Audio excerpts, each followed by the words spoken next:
My name's Alex Elliott and welcome to my beat breakdown of how I produced, well, it's not just a beat breakdown actually, it's a song breakdown of how I produced Round Round, which is myself featuring my brother Sebz and my lovely wife Tessa E as well. So let's start with drums. After drums, we're going to go into bass. After bass, I'll go into the effects group and the music group. Then after that, I'm going to break down vocal processing, how I approach the vocals.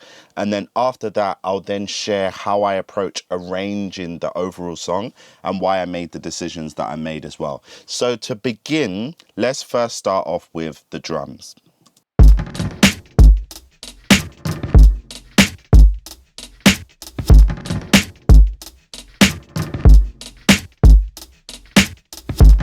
So you can hear in these drums, there's a few layers. There's an interesting kind of drum roll feel texture, a hi-hat, a snare, and a kick drum. But the most important layer in this is actually the hi-hat, because when I mute the hi-hat, listen to how this feels.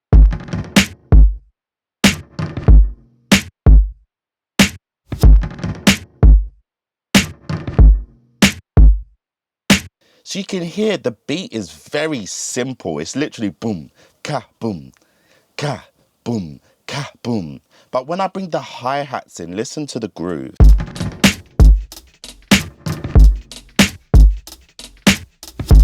You can hear it, right? And the reason why that is because with hi-hats, actually, it's really important to find the rhythm, and an easy way I find to add bounce to hi-hats or to add groove to hi-hats is to simply just delay them slightly off the grid. So what I'm going to do is take these hi-hats and I'm going to put them back exactly on the grid and listen to the difference.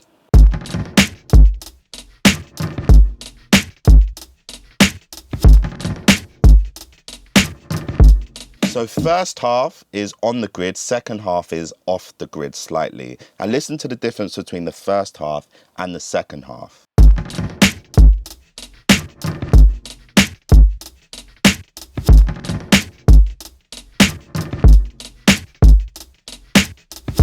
So honestly, if that's the only thing you took away from today, it took me around about 12 years to figure that out, but just offsetting the hi-hat slightly can really add bounce. Now, before I go into the details of how I process the hi-hats, there's also this interesting texture sound, which honestly is completely random. Sometimes I love to take things and just challenge myself to see, is it possible for me to fit this into the beat somehow? So when I play the original of this is how this sounds. So I heard that and I thought, I like the hits of the toms, and my initial plan was to just chop up individual hits and try and play in a pattern. But I ended up warping it to the grid so it tempo synced. And when I placed it in, it kind of had this offbeat kind of like it was tripping or falling over itself kind of groove, which I really appreciated. And that's just giving it a nice feel. So what I'm going to do now is I'm going to mute that and then I'll bring it in so you can just hear what that's actually adding to the rhythm of this section.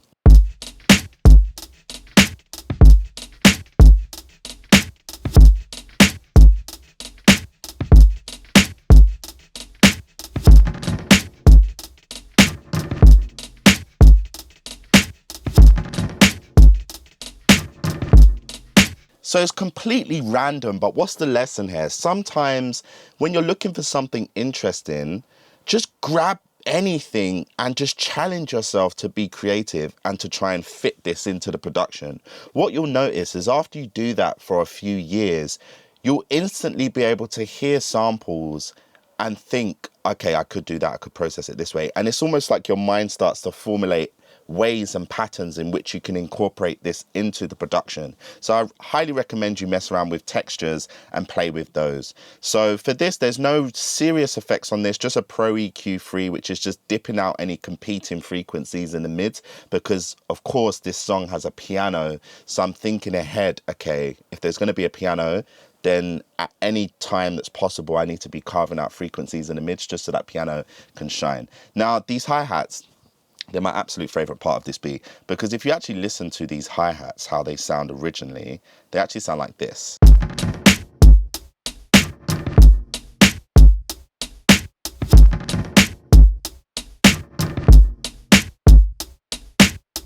And it's okay, but I mean, it's nothing compared to this, right?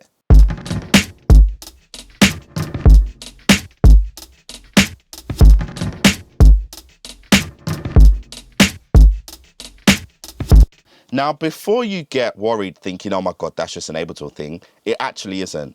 All I'm doing is I'm delaying the left and the right, which is called the Haas effect. And in Logic, there's a plugin called Sample Delay, which can do the same thing. And I'm just offsetting the right from the left by 45 milliseconds.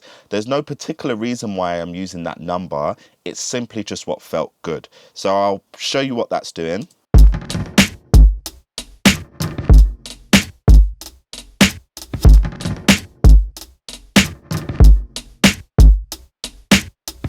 So you can hear already that it's just giving it more interest, and it's also giving the whole production a sense of space within the drums, so then everything else can sit within the middle of this kind of stereo image that I'm creating. Now, if you listen to these hi-hats carefully as well, you'll notice that they're not just playing the exact same pitch, but one hi-hat will play a higher pitch and then another one will play low pitch, low pitch, low pitch, high pitch, low pitch, low pitch, low pitch, high pitch. And I actually did this manually by changing the tuning of each hi-hat. The reason I did this is because having worked in the live world, I'm around live drummers quite a lot. And what I realized by just paying attention to hi-hats is they're never actually making the same sound every time you hit them.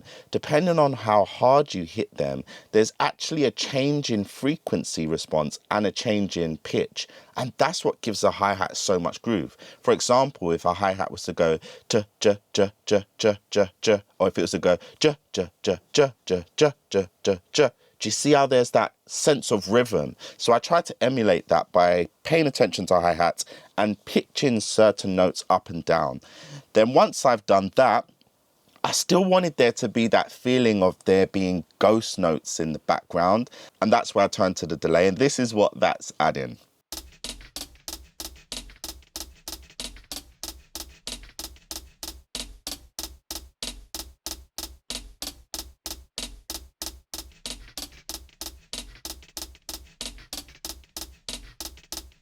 Now, I'm using grain delay, which is within Ableton, which is absolutely fantastic. However, within Logic, there's so many delays. There's Delay Designer, which is even more powerful than this, which you can mess with as well.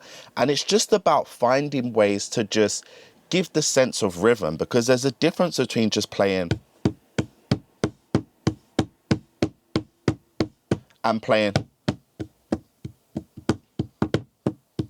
Do you know what I mean? It's those little parts in the pockets and the gaps that actually give something a sense of an interesting rhythm. So once again, to recap on my hi-hats, I firstly stereo spread them. I played with the pitch of certain notes in order to give it a sense of rhythm. And then I added the delay to give it that groove in the background as well. For my snare drum, honestly, my snare drum is just super simple. It's just hitting on the downbeats. But this little kick here is so important. Have a listen. I'll play it in context with the snare.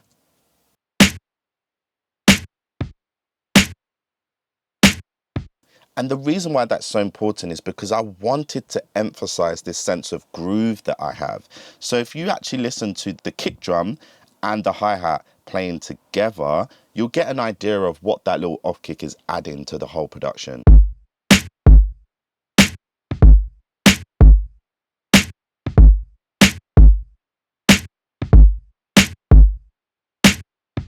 So you can see, sorry, I'm going to be making mad head movements. When I hear things, like my body just reacts, I can't control it.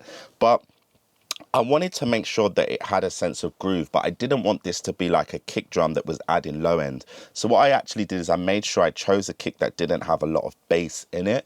So you just get the percussive feeling of there being that skip without speakers having to worry about reproducing really low frequencies back to back really fast. Because even though high-end studio monitors can do that, what you'll find with a lot of basic monitors is they really struggle with low end that's moving really fast and clashing. So I love to just make sure that when I'm carving out the frequencies, especially in low end, that the low end can have one sense of direction, and any percussive things, just high passing them or choosing samples that don't have low end, just so it can balance that out as well.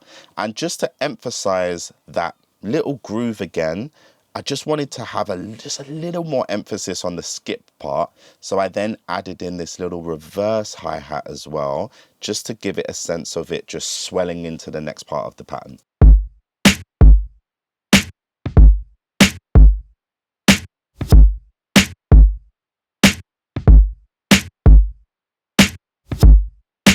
So all of these things, they're just little details, but when you take all of those things and you place them together, then that is when you end up with this drum sound.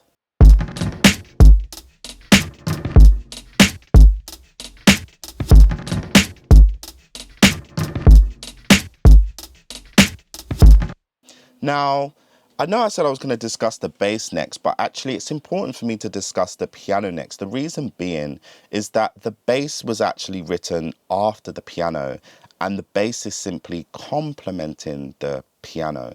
So for this beat, I was really just messing around, and I wanted it to feel like it was kind of like an old school boom bappy kind of vibe, like a sample. And whenever I want things to feel like that, I always use this piano by Spitfire. I did a video on it. Not many people watched it, which is a shame on them because it's like one of the dopest pianos and it's only £29. So if you want to know more about that piano, I encourage you to check it out. It's called Originals Intimate Grand Piano by Spitfire. And once again, it's only £29. But have a listen to how this sounds.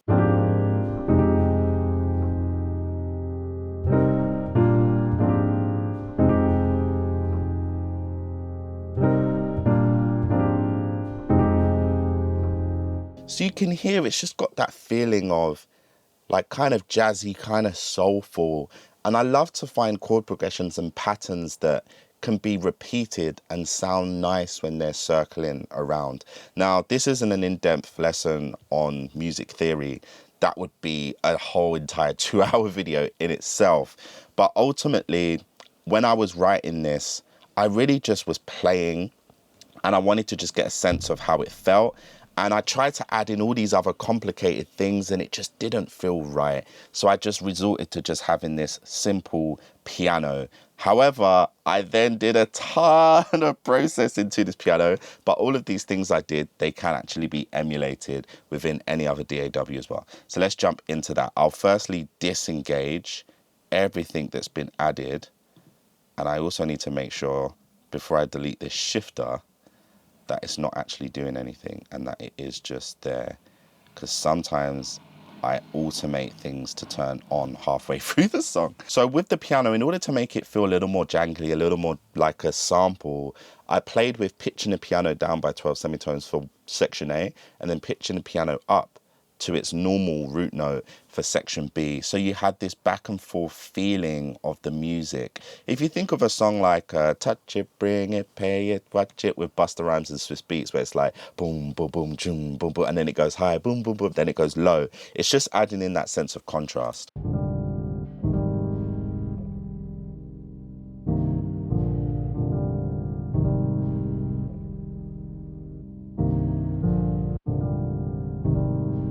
And if you listen carefully there as well, one thing I always do is, because I wanted it to feel like it was kind of a sample and being chopped, I actually intentionally bounced the piano to audio so that I could duplicate the loop. So you then get that sound of it kind of feeling like it's restarting.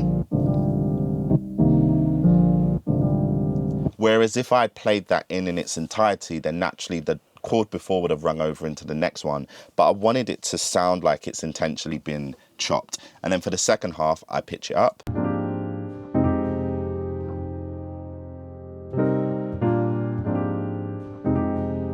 So this is just giving it a sense of contrast and dynamics. Now, the first thing I added with OTT, if you don't have Ableton, you can use X for OTT, who emulated this exact plugin in an external format that can be used in other DAWs, or I believe Slate Digital.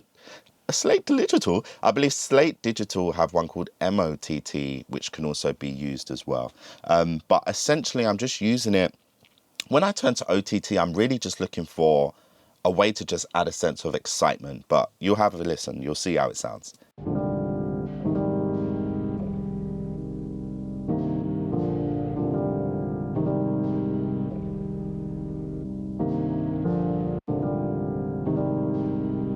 When I turn it off,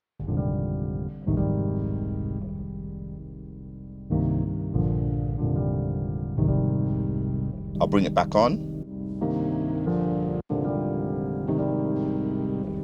So you can hear how it's giving it that forward mid-range and taking away that muddy feeling, but also giving a more consistent sound between when I play it in the lower octave and when I play it in the higher octave as well. So we'll have a listen to the higher octave.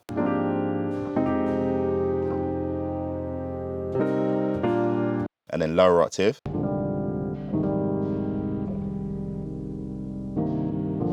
You notice how it's making the mid-range more focused and more consistent versus this.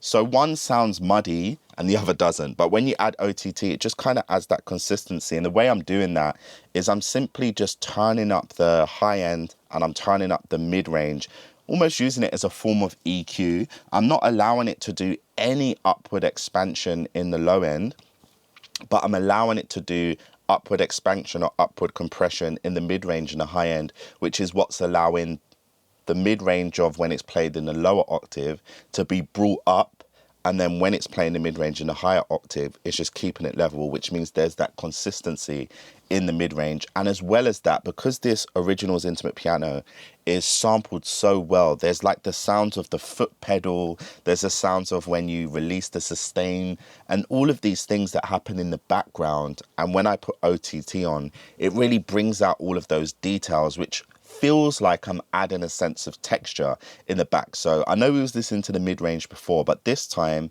pay attention to the texture of the piano in the background when I turn it off and when I turn it on.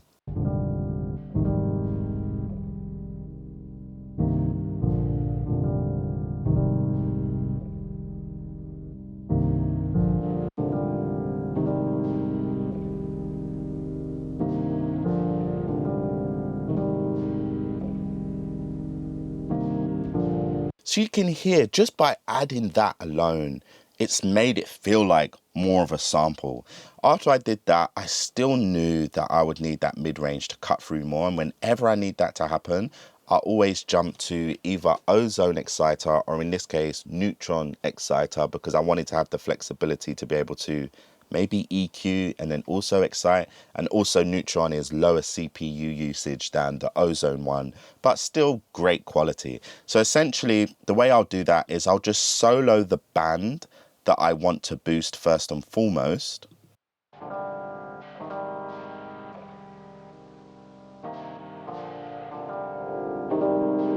So that's too much.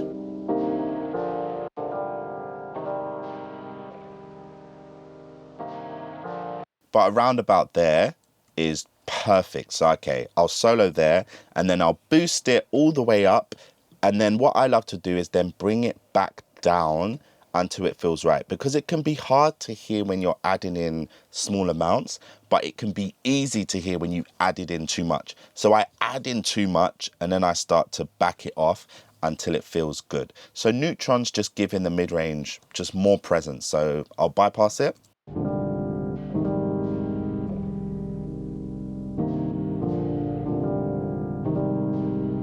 Then I'll engage it.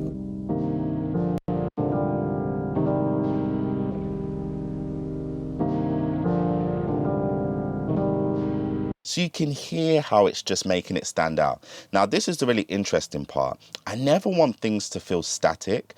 There's really, a really interesting thing happens when you actually add compression, heavy compression to songs, or when a song's playing like so loud that it almost feels like it's bursting out of the speakers. That's absolutely a sound that I really, really love. And I was trying to emulate that. And the way that I did that is I actually took my kick and my snare and I made them the sidechain input for these two compressors so that when the kick and the snare hits, it makes the piano duck just a little bit, which ends up just giving it that little groove, that little bounce, just that extra subtlety in movement that just takes the production up an extra 5 to 10%. So have a listen to how this sounds without the two compressors.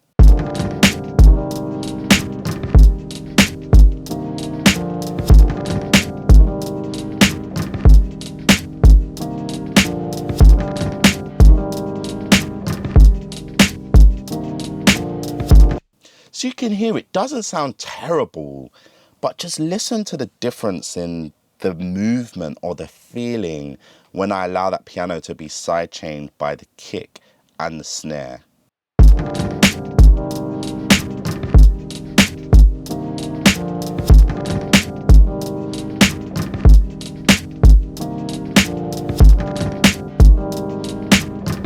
Turn it off. A little bit flat.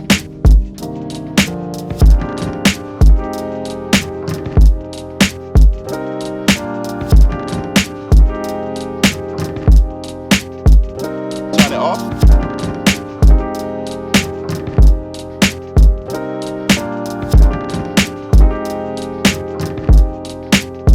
Turn it on.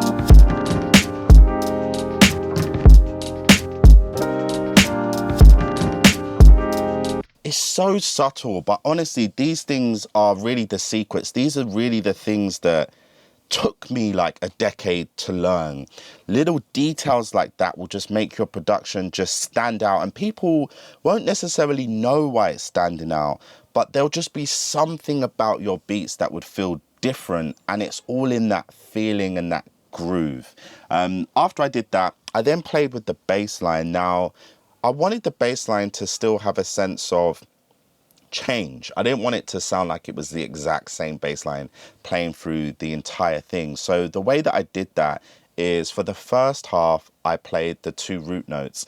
And then for the second half, I played the third, I believe, or the fifth, in order to harmonize with the chord progression. Now, that sounds incredibly complex, but in reality, I just made sure that the first half of the bass line was slightly different to the second half of the bass line, but it still made musical sense. So you had this feeling of an up and down motion. To show you an example of this, this is the bass line for the first half, for the first 4 bars, and then after that, it'll be the different bass line for the second 4 bars. So this one here is the first 4, and then this one here will be the second 4.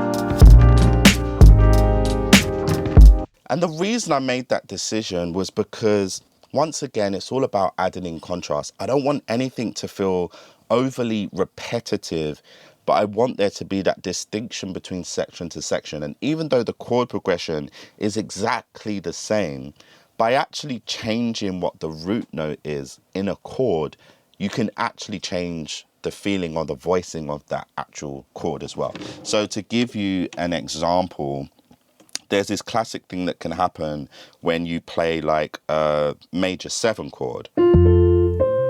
Oh, we don't want that to play. Actually, I don't want that to play at all. Let me turn that off. No, don't do this. Okay, here we go. Cool, so if I play the root note of that chord, which will be F, because I'm playing F major 7.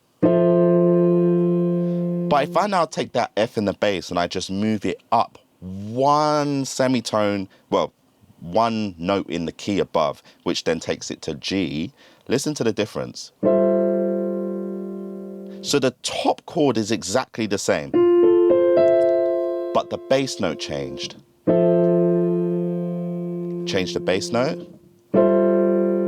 Do you see how it just changes the feeling of the entire chord? So this isn't a lesson on music theory. Like I said, I don't feel well equipped to be able to educate on music theory, because ultimately I feel like I just kind of play stuff until it feels good and sounds good. and then kind of someone else comes along and explains to me what I'm actually doing. But I just wanted to make that point where sometimes you can have a simple chord, but just by changing the relationship between the bass and that chord, you can get different feelings as well. Now, at the end of this, I didn't want it to just be a direct loop, but I wanted there to be the sense of the loop coming to an end. And this is where this really interesting part comes in. Now, what is that? That is literally, oh, it's looping.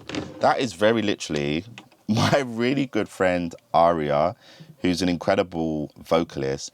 And she literally, sometimes when she's recording her vocals, she makes mistakes, or they're not even mistakes. Like, she'll just sing random things as she's warming up her voice before she does her take. That's literally where I got my beat tag from. Woo! She literally was doing that to clear her throat. And I was like, yeah, I'm totally using that. And then in this case, she literally was saying like them. Like, I'll play it to you. Where is it?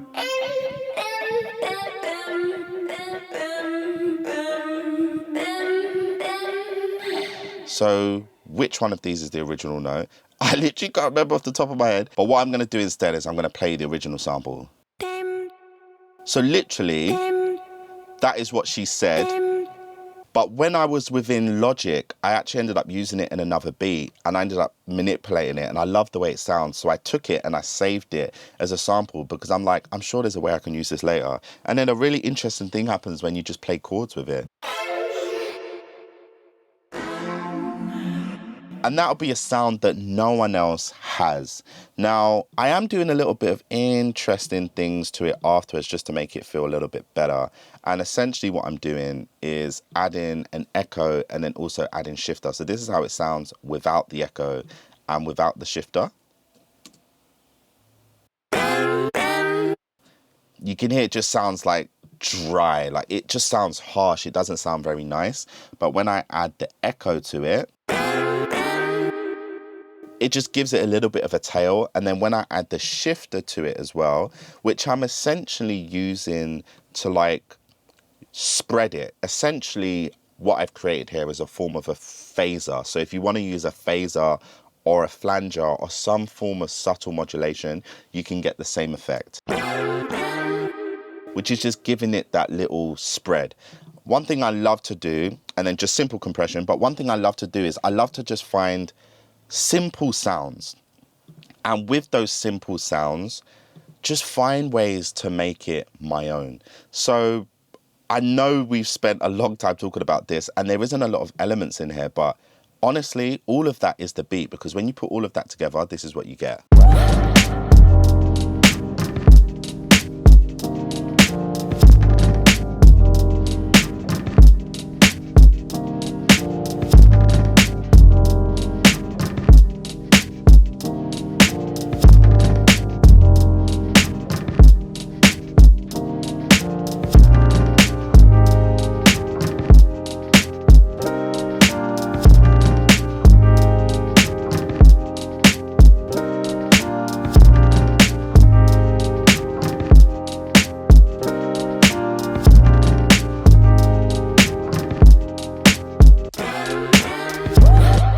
And then it goes back around. And I wanted that damn thing. I cannot sing. I wanted that little vocal thing to really stand out. So by having the piano in audio, I was able to just completely hard cut that section so it's absolute silence. And then that them can really have that moment. But what I want to do now is I want to bypass the plugins that I actually have on the piano and the hi-hat, because ultimately those two are actually the most important elements in this production. And I want you to actually listen to how it sounds without these simple effects.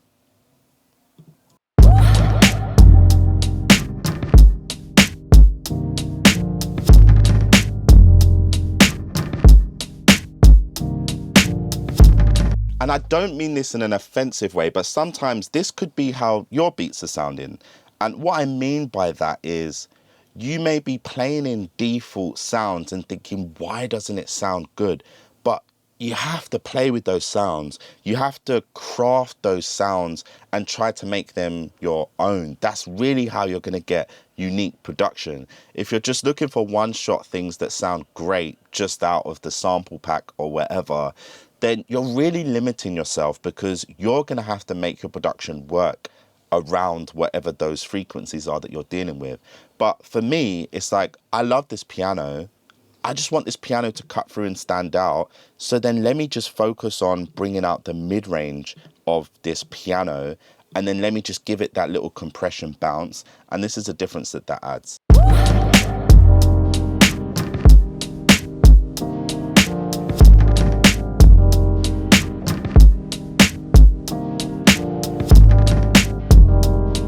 So you may be listening to this beat thinking, what piano sample is he using? And honestly, when I say there's no point me telling you what sample I'm using because it's how I made it, this is what I mean. I could tell you, oh, I'm using intimate grand piano. You go get intimate grand piano, and then you're like, what? This does not sound like the one in the beat. But that's because you really have to try to make it your own. And the stuff I'm showing you about how I process sounds and why I choose to process sounds in a certain way, that's the most important information, because you can take that and apply that to anything. Like, for example, that dem sample, which is just a random dem, but because we now have that knowledge of sound design and how all of our tools work, we can implement them in different ways to make our sound unique. And then if I add in now what the hi-hat pattern's doing, have a listen to what that does to the track.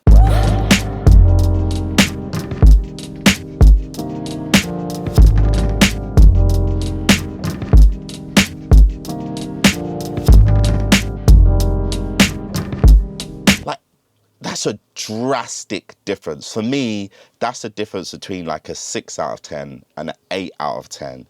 This just feels boring.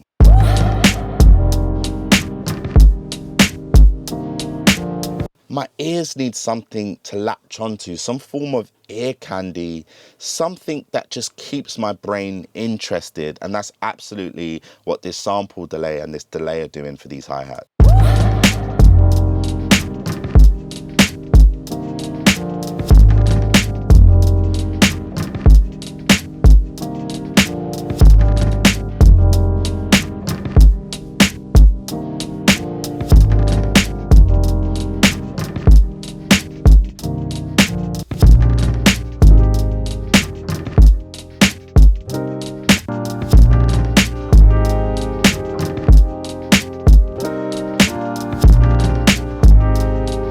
Yeah. Oh, and sorry. I'm so sorry. I didn't tell you what bass I'm actually using. Very simple. I'm literally just using this Moog emulation that Softtube made. And there's this sample preset called Bass One Trilliander. And I just play with it a little bit. And that ends up sounding like this. It's just a very pure tone that's not going to be clashing with the mid-range or the upper mid-range of the piano. The drums are still going to have all of their articulation, and it's just giving it that warm feeling underneath. If I mute it, have a listen to this.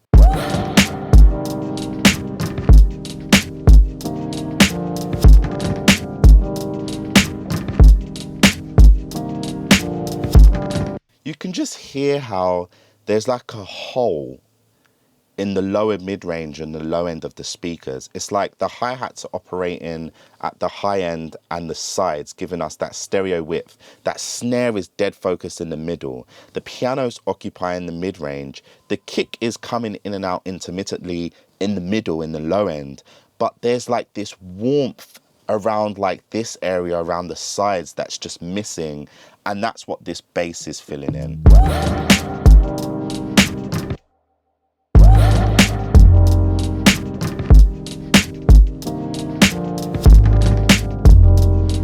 And it's just really making that piano sing. Now we've done that, now for the fun part, let's have a look at vocals. So what I'm going to do is I'm going to mute all of the instrumental, and we're just going to dive into what's going on here with the vocals. I'm going to do a save as, because I'm going to clean this up a little bit for you by deleting some stuff, because there's stuff in here that's muted that wasn't used, but for the sake of making it look clearer, I'm going to clean it up. Okay, so for the verse vocals, for me, I use a BAE 1070E3 preamp going into an Empressor 500, doing a light amount of compression, no EQ on the way in. Sometimes I use the API 550A, but this time I didn't, and my mic is a Brauner Phantom Classic. However, the most important thing that gives me a great vocal sound is actually recording in a room that's acoustically treated, or just finding a way to deaden that mic sound as much as possible. So if I play to you how this vocal sounds without any of the effects, this is how it sounds. Don't know what you've got until it's gone. I done the wrong while she was hiding in my view. What if this was planned out and every girl I've ran down was just a process and then finally I lose? So as you can hear, like, the raw vocal sound sounds so close to how I want it to sound that all I'm adding here is a little bit of EQ, just dipping out some of those mid frequencies and bringing up the high end. But I'm not just adding a high shelf, I'm also dipping around 11K because it gets a little bit harsh at points. So I'm using it as a dynamic EQ, so it kind of controls when those frequencies get a bit much, just to bring them down and dip them a little bit. But this is how this EQ sounds. Don't know what you've got until it's gone. I done the wrong while she was hiding in my view.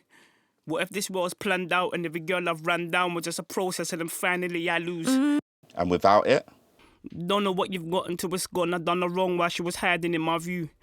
What if this was planned out and every girl I've ran down was just a process and then finally I lose? Thank you for your patience and good communication. I'm just trying to live a life of gratitude. It's them little things you do. Vibing to Badu whilst tidy in your room, that's your groove. Now, if you really listen carefully, you'll notice that actually in some ways the vocal before EQ sounded better. But the reason why I did this is an age-old trick.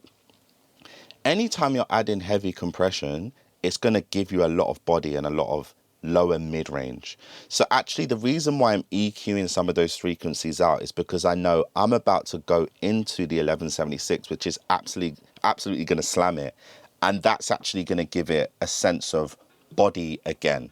So if you now listen to how it sounds with this 1176, I'm sorry if this gets a lot louder. Don't know what you've got until it's gone. I done the wrong while she was hiding in my view. What if this was planned out and every girl I've ran down was just a process and then finally I lose? Thank you for your patience and good communication. I'm just trying to live a life of gratitude. So between those two things, listen to how it sounds. Don't know what you've got until it's gone. I done the wrong while she was hiding in my view. And then with it. Don't know what you've got until it's gone. I done the wrong while she was hiding in my view. Now, you might immediately be thinking, oh my gosh, but that's way louder. Yeah, perception-wise, it's way louder. But actually pay attention to these meters over here when I bypass the compressor. Don't know what you've got until it's gone. I done the wrong while she was hiding in my view. And when I engage it. Don't know what you've got until it's gone. I done the wrong while she was hiding in my view. So it's a little bit louder, but it's not as loud as you think it is. It's really because this 1176 is grabbing the vocal, all of its dynamic range, and it's just bringing it all together. And then I can bring the level of that up. Now, if I bypass the EQ going into this 1176, listen to how this sounds. Don't know what you've got until it's gone. I done the wrong while she was hiding in my view. What if this was planned out and every girl I've ran down was just a process and then finally I lose? Can you hear now how there's almost too much lower mid-range in there when I add the EQ? Don't know what you've got until it's gone. I done the wrong while she was hiding in my view.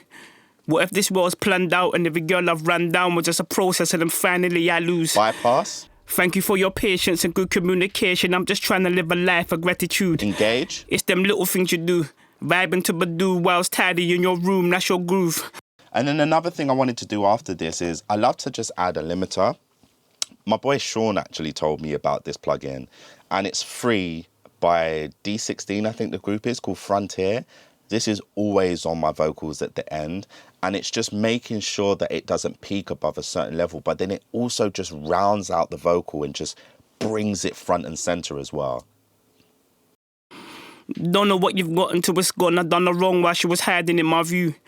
What if this was planned out and every girl I've ran down was just a process and then finally I lose? Thank you for your patience and good communication. I'm just trying to live a life of gratitude.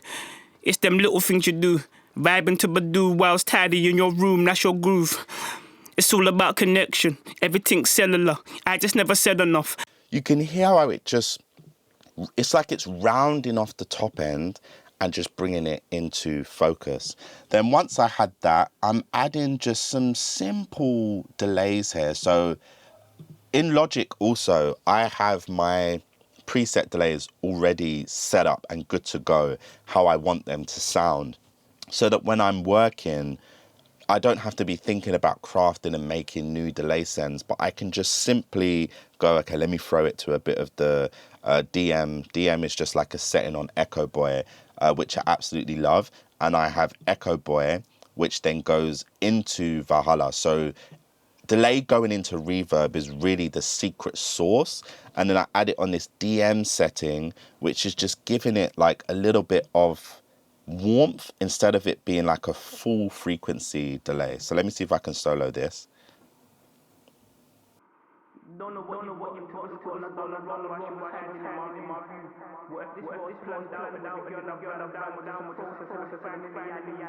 And then let's see how that sounds with everything else.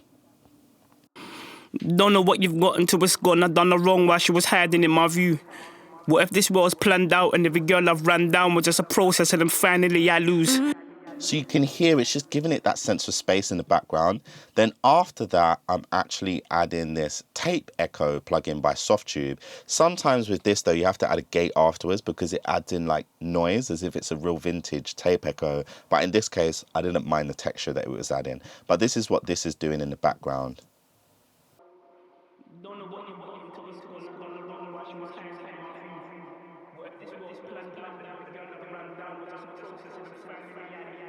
And if I add that together with the DM,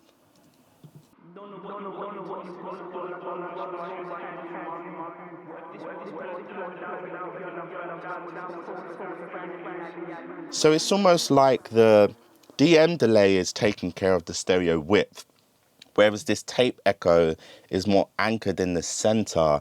And it's almost like having 3 different tape heads playing at the same time, just creating this wash of sound in the background. So if we hear those two together. Don't know what you've got until it's gone. I done the wrong while she was hiding in my view. What if this was planned out and every girl I've ran down was just a process and then finally I lose? So you could just hear how it's giving it that sense of texture. But then I still wanted even more delay. So I'm adding another delay, which is UAD's Galaxy Tape Echo. And this is just adding a short slap in the background. No violence. But have a listen. Don't know what you've got until it's gone. I done the wrong while she was hiding in my view. And then we'll have to hear this in context because it is a slap. Don't know what you've got until it's gone. I done the wrong while she was hiding in my view. What if this was planned out and every girl I've ran down was just a process and then finally I lose? Thank you. And then without it. Don't know what you've got until it's gone. I done the wrong while she was hiding in my view. What if this was planned out and every girl I've ran down was just a process and then finally I lose? So each of these is just doing something subtle, but when you add it all together. Don't know what you've got until it's gone. I done the wrong while she was hiding in my view. What if this was planned out and every girl I've ran down was just a process and then finally I lose? Thank. And then let's hear that in context with the rest of the beat now as well. Don't know what you've got until it's gone. I done the wrong while she was hiding in my view. What if this was planned out and every girl I've ran down was just a process and then finally I lose? Thank you for your patience and good communication. I'm just trying to live a life of gratitude. So it's like you can't really hear it, but you can feel it. It's all about feeling, because listen to how this sounds when I take it off. Don't know what you've got until it's gone. I done the wrong while she was hiding in my view. What if this was planned out and every girl I've ran down was just a process and then finally I lose?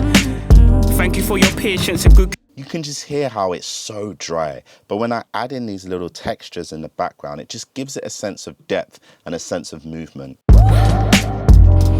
Don't know what you've got until it's gone. I done the wrong while she was hiding in my view. What if this was planned out and every girl I've ran down was just a process and then finally I lose? Thank you for your patience and good communication. I'm just trying to live a life of gratitude. It's them little things you do. Vibing to Badoo whilst tidy in your room, that's your groove. It's all about connection. So that's the lead vocal. Now let's get into some of these little BV things. I wanted to have little moments in the back. So what I did is I actually got Tessa to just sing down just mms, and I really paid attention to the texture that she sang it with, because originally she sang like a really hard and aggressive but I wanted it to just be something that could be floating in reverb. So I made sure she sung it with a soft, delicate texture, and that sounds like this. And then I just hard tuned it, because I knew that when I put this into the reverb, it's going to end up sounding more like an instrument than an actual vocal. And then when you hear that in the background, it just gives the beginning of the new bar just a little exclamation mark. Tidy in your room, that's your groove. It's all about connection, everything's cellular. I just never said enough. I was outside sipping pride from the devil's cup. When life gives you lemons, you make 7 up. I apologize to every girl that I have ever crushed. Me, I made a promise to myself that I could never trust. Until I look into my child's eyes, I could never love. Mario, going down the drain, can help you level up. Dad, I never met your mum. Granny, when you left your... It's subtle, but once again, it's just something that's adding that sense of feeling. Like, this is a very simple beat, but it's not about how many elements you add in, but it's just about what decisions you make. So I encourage you, as you're producing, try to think like, I know it can be challenging, but get into the practice of thinking, what is the emotion I'm trying to convey? Is this a new chapter? Is this a new part of this song? If it is, how am I going to emphasize that? Like, when you think about video editing, they'll do cut screens, or they'll do transitions, or they'll do B-roll footage, all of these things to help you to understand that we're going to a different part of the narrative. And your beat is the same. Adding in these little details, or these little one-shots, or these little hits, or these little pullouts, or these little feels, really helps the listener to stay engaged, but also helps to paint the picture and to tell the story as well. And then the other vocals we have here is just some little mm-ms. Now, this was Seb's idea. He just wanted some little mm-ms in the background. And then this is how these sound as well. And then... And then we're just kind of just sporadically placing them in the gaps of where his verses are. So if you have a listen to his verse, whenever there's like an awkward gap, we're just finding subtle ways to fill it. Don't know what you've got until it's gone. I done the wrong while she was hiding in my view. What if this was planned out and every girl I've ran down was just a process and then finally I lose?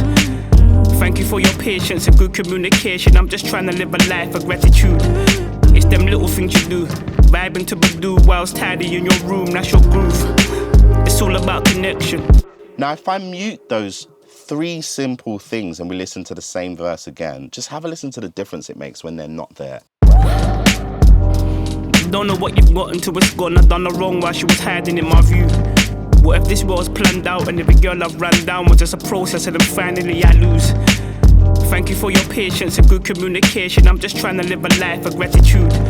It's them little things you do, vibing to Badoo whilst tidy in your room, that's your groove. It's all about connection. Can you hear how, not just hear, but feel that there's no longer as much distinction between section to section, and there isn't that kind of relationship or that play back and forth between the rapper and the vocalist, which is giving it that softer feel in the background. Now, for the chorus, it's a very interesting one, actually. We was just vibing in the living room, and Tessa just kind of came in and said, I got this melody. And she just came in with this melody like, da, da, da, da, da, da. She was like swung like, ba, ba, ba, ba, ba. But that kind of felt a little bit too jazzy. So then it was a case of just saying, why don't you just simplify that to da, da, da, da, da. And then that was when it then ended up being the round and round we go. And then we was kind of thinking back to the old school 50 Cent things. And it was like, okay, Seb, why don't you just attack this like how 50 Cent would attack it? And then he started spitballing ideas, and then we ended up getting this back and forth where it was like the round and round, and then in the gaps he had the little thing that he said as well, and together that all sounds like this. Waiting for tomorrow but it never comes, no. I used to look at life one side of the penny till I flipped it round. Sometimes falling might feel like flying till you hit the ground. Do Do I really like the man up in the mirror? Mike Jack, should I spin around? When it's all said and done, I guess it's all black and white. Yeah, I see it now. Memories don't live like people do. So let's jump into this. Vocally, what are we doing? Well, firstly, I didn't want this to sound like a lead vocal, but I wanted this to almost feel like it had a natural phaser on it. And the way that you can do that is to literally, well, make sure there's phase. And the way you can add phase is play sounds that are kind of exactly the same on top of each other. If they're perfectly the same, then you won't really hear distinction between the kind of intricacies and the differences between them. But because a human being can never sing something exactly the same, you end up getting this phasey kind of texture the more layers you add to a vocal. So I got her to sing this 3 times because that seems to be the magic number for me. I have 1 in the middle and then I have 2 panned left and right. And then on the actual bus itself, I have Valhalla reverb and I have Echo Boy as well, because this isn't like a lead. This is something I wanted to be a background. So I added the effects directly onto it, because by adding effects directly on the channel, it actually ends up turning them down as you increase the wet dry, and you can easily place things into the back of the mix. But I'll play those first without the effects so you can just hear how the layers sound. Round and round we go. And if I just play the single one, Round and round we go. you could just hear how it doesn't have that texture. But when I play all of them together, Round and round we go.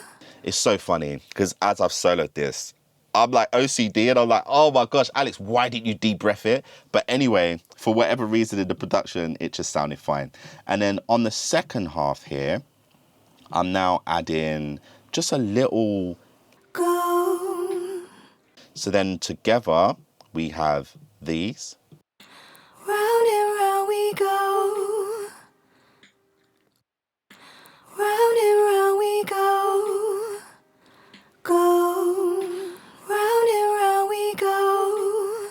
And I intentionally wanted her to sing that go separate because I didn't want the reverb to be cutting short. I wanted everything to have a long tail. So when we now add the Echo Boy and the Valhalla to that, then that's where we get the real magic, because right now that's just sounding a bit dry like toast. But when we put these 2 textures on top, let me do this so you can see what's going on, then this is how it ends up sounding. Round and round we go. Round and round we go. Go. Round and round we go. Round and round we go. Go. So you can hear how the echo is just accentuating, is that a word? Yeah, it is. The rhythm of round, round and round we go, go, go. It's just making it feel like it's almost like a percussive element and just adding that layer. But when I take off the echo and we just have the reverb, listen to how that sounds within the context of this mix. Waiting for tomorrow, but it never comes. No. I used to look at life one side of the penny till I flipped it round. Sometimes falling might feel like flying till you hit the ground. Do I really like the man up in the mirror? Mike Jack, should I spin around? When it's all said and done, I guess it's all black and white. Yeah, I see it now. If I'm being completely honest, that doesn't sound terrible. It actually sounds nice, and there's actually a sense of clarity between them. But for me, I just wanted it to feel a little bit busier without being messy, and that's what that delay is giving it. Waiting for tomorrow, but it never comes. No. I used to look at life one side of the penny till I flipped it round. Sometimes falling might feel like flying till you hit the ground. Do I really like the man up in the mirror? Mike Jack, should I spin around? When it's all said and done, I guess it's all black and white. Yeah, I see it now. So you can hear how it's just adding that feeling in between the gaps, so there isn't as much of a gap between when she sings and when he sings. And for me, I'm quite lazy when it comes to vocals, I'm not gonna lie. The exact same vocal mix that I have on his vocal is pretty much the exact same vocal mix that I have on her vocal, because for me, I know generally I'm just capturing a nice tone. For me, I like to capture a vocal in a way where it sounds like them. So by the time it comes in, I'm only doing a minimal amount of EQ because I don't want to change how their actual voice sounds. So for me, the little subtle corrective EQ that I'm doing is just really to enhance the microphone sound, and then I like the singer to sound how they sound. Now with this vocal, it did feel a bit thin, so what I did is I bounced down that whole section, and then I was able to pitch it down the octave actually, because I wanted there to be a feeling of weight underneath it. And this is how this sounds. And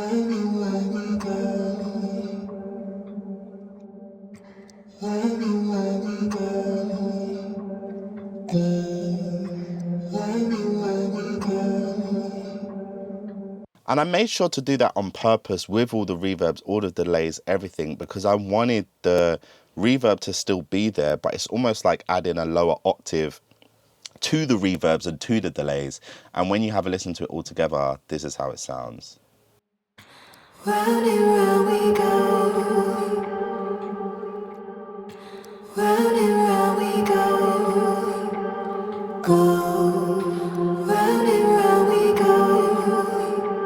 And then let's hear that in context without the lower effect.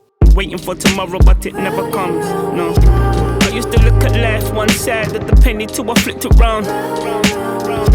Sometimes falling might feel like flying till you hit the ground. Do I really like the man up in the mirror? Mike Jack, should I spin around? When it's all said and done, I guess it's all black and white. Yeah, I see it now. Waiting for tomorrow, but it never comes. No. I used to look at life one side of the penny till I flipped it round. Sometimes falling might feel like flying till you hit the ground. Do I really like the man up in the mirror? Mike Jack, should I spin around? When it's all said and done, I guess it's all black and white. Yeah, I see it now.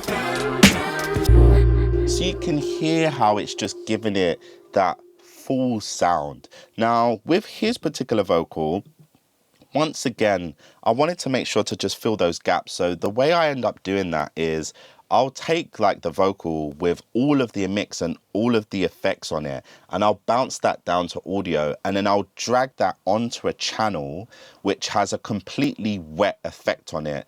And then I'll just kind of unmute different sections or different words, and that's how I'm able to create my delay throws, because I like to see visually where my delay throws are. So I've got a quarter delay setup, a 1/8 delay setup, and then a 1/8 middle. I don't know why it's called a 1/8 middle.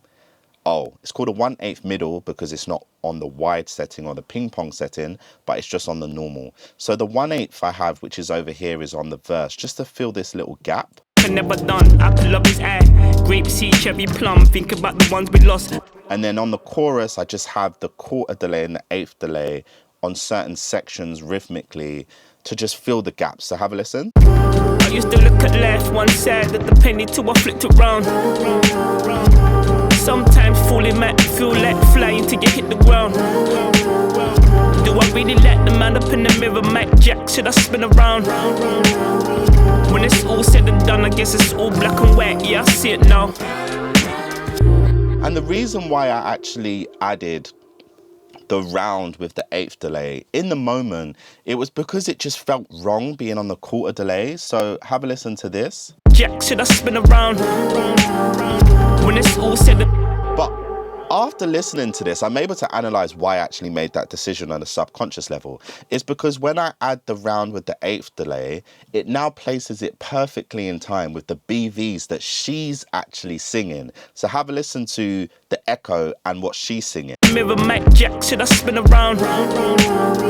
When it's all Now, in the moment, I wasn't intentionally doing that, but I was doing that on a subconscious level. Something felt wrong. And it's because when you do it fast, it actually places it in time with her. So second verse is the exact same mix. We're just placing different things around the track. And then there's an outro on the end. But ultimately, this is kind of the full summary. Now, when it came to the second verse, there was like this loop, of course, of the beat that kept happening. And I wanted the listener to have the opportunity to have a break from the drums constantly happening. So for that reason, I just did a little dropout here as well. When it's all said and done, I guess it's all black and white, yeah, I see it now. Memories don't live like people do. Them kind of pains, they will deepen you. So when the reaper comes, hard bottom shoes and a three-piece suit. Writings on the wall in black and white like Beetlejuice. How? Now, for me, that decision, it isn't made in isolation. That decision was made by listening to the song from the beginning all the way through and just trying to place myself into the position of the listener. At what point are we bored? At what point do we want to change? Is that drum groove just a bit much now, just consistently happening? How can we switch it up and add a bit of excitement? Let's just pull the drums out and then let's just bring them in again, because then you get the exact same feeling you had in the intro of the song where it was just piano and the kick.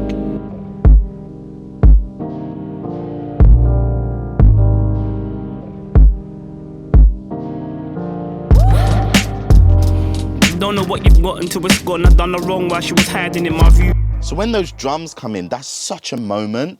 And I wanted to just give the listeners the opportunity to feel that moment again. So I just dropped out at the second verse just for the first bit, brought it back in on the snare because it felt like a nice musical place. And then over here as well, I just add a little dropout. Let's just have a listen to this.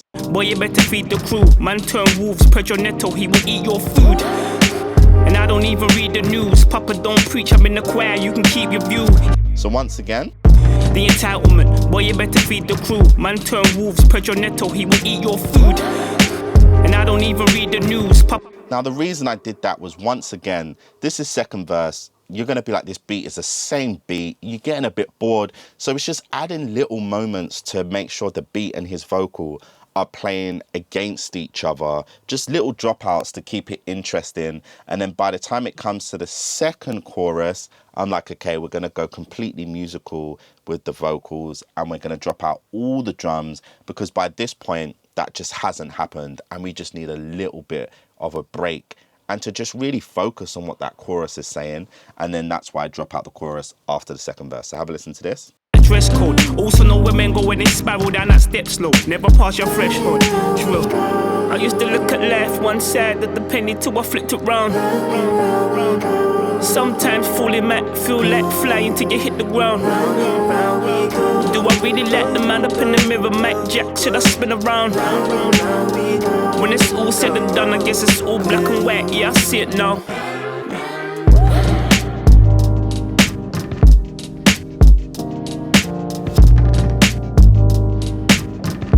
And then we just kind of fade out on the beat. So then you just get that conclusion to the story. How this began is how this now ends. I was going to do a fade out, but it just didn't feel right. So I just allowed that track to play out and just to soothe people out. Now in here, you can actually hear some little cheeky ad-libs. And that's actually my brother getting his little sing on, bruv. So we just wanted to give it a bit more interest as well. So he was just like, he wanted to just add in some singing bits. So I just completely hard tuned him. But I didn't want it to feel like he was now the main singer. So I completely high passed it to make it sound a little bit like a telephone effect. And this is how this sounds in the background. Round and round we go, go, go, go, go. Round and round we go, yeah. So when you just add it in the back, it then ends up feeling like this. I used to look at life one side of the penny till I flipped it round. Sometimes falling back, feel like flying till you hit the ground. Do I really like the man up in the mirror? Mike Jack, should I spin around? When it's all said and done, I guess it's all black and white. Yeah, I see it now. So it's just giving it just that little bit of difference. So it's not the exact same thing as the first chorus, but it's just a little bit different on the end. So I feel like I've added everything. This is a really cool moment, actually. When he was doing his verse, my window has to be open because it's so hot and the AC can't even be on because it's going to be blowing up in the mic and everything. But the police are always driving around here, just where I live. But it actually happened at the end of his verse and it ended up sounding really dope. So we ended up keeping it in. Have a listen to this.